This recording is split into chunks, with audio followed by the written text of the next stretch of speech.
West ইন্ডিজের বিপক্ষে test সিরিজের দ্বিতীয় ও শেষ ম্যাচ চলছে।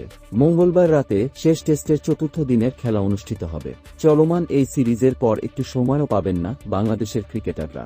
লাল বলের সিরিজ শেষ হওয়ার পরপরই শুরু হবে দুই দলের 3 ম্যাচের ওয়ানডে সিরিজ। প্রথম ম্যাচটি মাঠে গড়াবে আগামী 8 ডিসেম্বর। আসন্ন ওয়ানডে সিরিজের জন্য দল ঘোষণা করেছে বাংলাদেশ ক্রিকেট বোর্ড। নিয়মিত অধিনায়ক নাজমুল হোসেন শান্ত না থাকায় তার পরিবর্তে মেহেদী হাসান মিরাজ নেতৃত্ব দেবেন দলকে।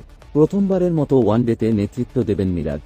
কুচকির চোটের কারণে টেস্ট সিরিজের মতো ওয়ানডে সিরিজেও ছিটকে পড়েছেন শান্ত।